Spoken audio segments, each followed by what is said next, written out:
guys, so recently I went on Twitter to ask you guys a question, and that question was whether or not you would like to see a book haul before my bookshelf tour or vice versa, and everyone who responded said that yes, they would love to see the book haul before my bookshelf tour. So I'm here today to show you my latest books that have been added to my bookshelf recently that I have bought in the past month or month and a half. So I hope you enjoy this video, and I hope you enjoy learning about some new books, because some of these are new releases, so I hope this helps you guys, and if you've read any of them, definitely let me know what you thought of them. So without further ado, I'm going to get started with my book haul. Alright guys, so the first book I'm going to show you is this one right here, and basically I bought it because of impulse, and I loved its cover, I love the way it sounded, so I thought I would buy it. And it is called Shadows Cast by Stars by Knutsson. I don't know if I said that right, but basically this book has a very interesting and unique plot that I will tell you about, and that's what really intrigued me, is it's very different and something fresh within the YA genre that I had never heard of before. On the inside cover, it says that 200 years from now, blood has become the most valuable commodity on the planet, especially the blood of Aboriginal peoples, for it contains antibodies that protect them from the plague that is ravaging the rest of the world. Next, it says that we follow a 16-year-old girl named Cassandra who is actually immune to the plague, but that doesn't mean she's safe because the government forces are searching for those people who are immune to harvest their blood, because they want to use obviously the immune blood to, I guess, treat other people. And when the search threatens Cass and her family, they flee to an island which is mysterious and protected by something called the Band, which is a group of guerrilla warriors. There's an energy barrier that keeps outsiders out and the spirit world in, and though the village healer has taken Cass under her wing and the tribal leader's son into his heart, the spirit world is angry. It has chosen Cass to be its voice and instrument, so I thought altogether that sounded amazing. And it has a very cool cover. You can see a crow, and then there's a girl and a wolf down here, so the cover and the plot really intrigued me, so I hope it's as good as it sounds, and I will definitely do a review once I finish it. Alright guys, so the next book I'm going to be talking about is Fear by Michael Grant, and this is the 5th book in the Gone series, and I have yet to read Plague, which is the 4th book and the one previous to this one. Eventually I want to reread the whole series because I read Gone such a long time ago that I've forgotten a lot of the details in that series, so for me getting this will be a way to kind of push me to actually reread this series. Basically this series follows a group of kids as they live their lives after a series of unfortunate events, and basically one of those events was that all the adults in the whole entire world disappeared in the matter of seconds. It's this whole adventure revolving around these young kids having to live for themselves and figure out what to do, and it's a whole incredible story that I love dearly. As you guys know, I love Michael Grant, so if that sounds interesting to you, check out the first book, which is Gone. It's absolutely incredible and I love this series. Alright guys, so the next book I'm going to show you is actually a graphic novel, and it is by Scott Westerfeld, and pretty much this is a graphic novel based on the Ugly series by Scott Westerfeld, and the illustrations are by someone called Cummings, but it tells it from Shay's point of view, which is Tally's friend and kind of a character within this series. So pretty much this is Shay's story, and there's a series of black and white drawings inside. Oh, little thingy came out.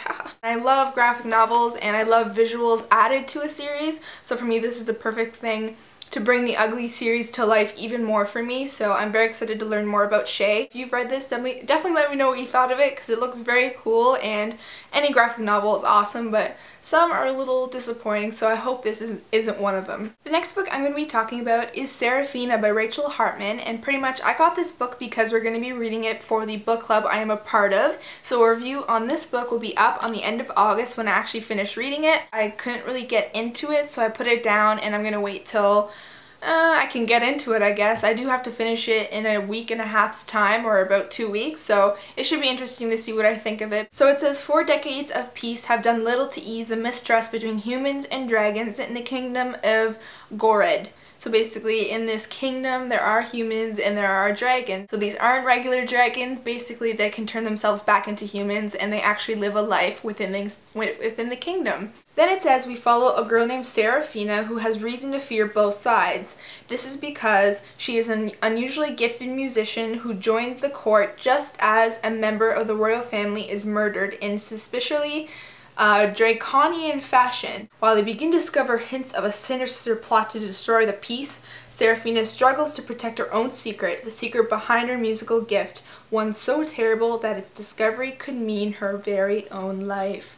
Dun dun dun! That's pretty much what got me stuck in the beginning so far, is that the writing is so heavy that it's hard for me to get past. But I think it's because I read it when I was slightly half awake, so I'm gonna read it once I'm fresh and bushy-tailed, is that the saying? I'm gonna read it when I'm more awake, and hopefully it'll turn out better because the plot sounds amazing and I'm very excited to get more into it.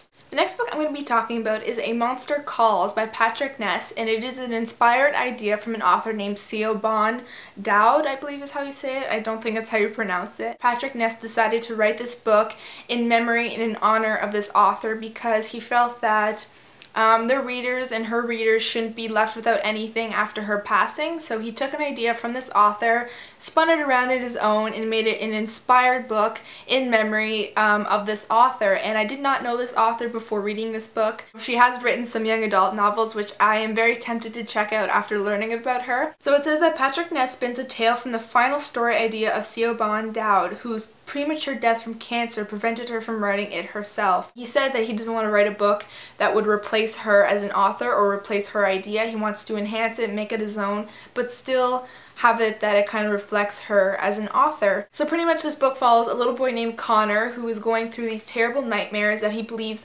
aren't real, but after a couple of nights he realizes that these nightmares are very real. And pretty much what happens in his nightmares is that there's a tree outside of his house that comes to life and talks to him, and this tree is absolutely massive and it becomes this scary thing with huge arms, and all the branches are kind of like intertwining each other, creating his face and his arms and his body, and Connor has to deal with that, and the monster tells him something that he will never forget and has to deal with now. There's also some amazing illustrations within this book that make it such a cool experience. Like, I don't know if you can see this well, but it's a horse's head, and I don't know, I love the drawings. They're dark, they're spooky, they're so creative, and they really bring the story to life. The actual hardcover of this book is phenomenal. It's like amazing. This is the actual hardcover and I love it. It's probably the nicest one I've ever seen. I'm reading this right now. I absolutely am loving it so far. It's different, it's unique, it's fun. Patrick Ness makes a story that's dark but also very suitable for a lot of teenagers out there, so definitely check this out. I'm really loving it so far. The next book I'm going to be talking about is Monument 14 by Emmy Laybourne, and this is pretty much a straightforward dystopian novel that is a little redundant on some of its plot points, but there's a lot of unique elements as well that I did enjoy. I wouldn't say it's amazing, but I wouldn't say it's bad. For me, it was kind of in between. I liked it, I enjoyed it, it was interesting, but overall there's some things I was pretty disappointed with. This book is about a group of kids who get stuck in a grocery store after they arrive on a bus that gets thrown around in a hailstorm. One thing leads to another. They're stuck in this grocery store, there's young kids freaking out, and they just have to deal with life without their parents for a while. A whole series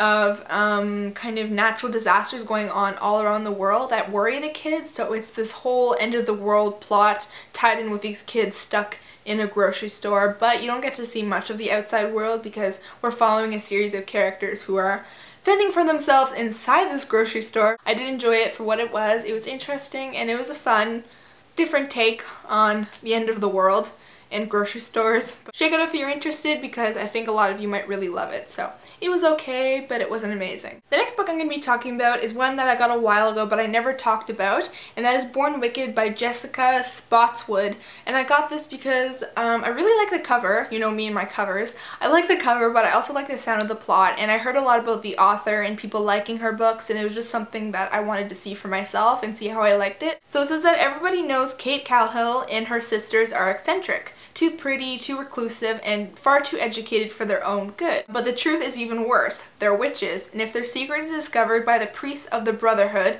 it would mean an asylum, a prison ship, or an early grave. Before her mother died, Kate promised to protect her sisters. With 6 months to choose between marriage and the sisterhood, she might not be able to keep her word, especially after she finds her mother's diary uncovering a secret that could spell her family's destruction. Kate starts scouring banned books and questioning rebellious new friends, all while juggling tea parties, shocking marriage proposals, and a forbidden romance with the completely unsuitable Finn Balestra. I thought this would be something different and unique to read and kind of put something unique, like I said, in my YA read. So hopefully this is good. If you read it, definitely let me know how you liked it. It sounds really exciting and different and awesome, and I love witches. I need to read more of them, so witches and romance just sounds like a good combination that I had to check out. Alright guys, so that was my book haul. I really hope you enjoyed. Thank you so much for watching, and in the meantime I hope you guys are having an awesome end of the summer, or I hope everything's going well with school for you. Alright guys, so that's my video. I really hope you enjoyed. Thank you so much for watching, and I will see you in my next video.